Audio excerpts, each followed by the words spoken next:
দেশে রাষ্ট্র কায়েম করেছে, এইটাকে পরিবর্তন করে একটি সুখী সমৃদ্ধ কল্যাণ রাষ্ট্র প্রতিষ্ঠার লক্ষ্যে আমরা এই নির্বাচন যুদ্ধে নেমেছি।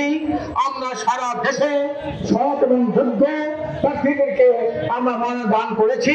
তারই অংশ হিসাবে আজকে ঢাকা ৭ আসনের বিশ্বাস চরমায় মনোনীত ইসলামী আন্দোলন সমর্থিত এবং সকল ইসলামী দলের সমর্থিত প্রার্থী জনাব আলহাজ আব্দুর রহমান সাহেব উপস্থিত। কামনাকি চরবাসী ভাইরা আমার, আপনারা জানেন বিশ্বাস চরমাইকে আপনারা চেনেন।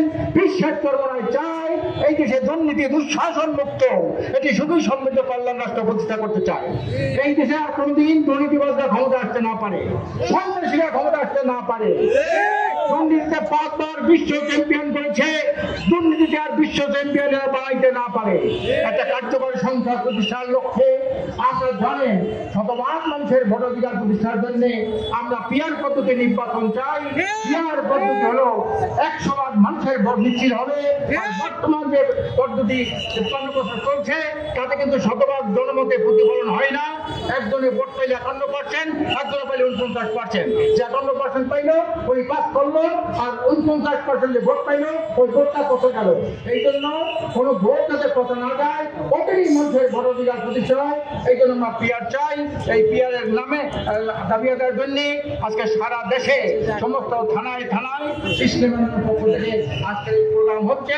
তারই অংশ হিসেবে আজকের এই প্রোগ্রাম এবং নির্বাচনী সংযোগ আজকে চলছে। আমি আপনাদের কাছে আহ্বান জানাই, আসলে আল্লাহ পাক বলেছে তুমি তোমার ভাগ্যের পরিবর্তন না করলে আমিও তোমার ভাগ্যের পরিবর্তন করব না। তেঁতুল গাছ লাগিয়ে আম আশা করা যায় না, মাদার গাছ লাগিয়ে কাঁঠাল আশা করা যায় না। বারবার দুর্নীতিবাদ সন্ত্রাসী চোরকে ভোট দিয়ে এই যে সুখ শান্তি কল্যাণ মানুষের অধিকার আদায় করা যায় না।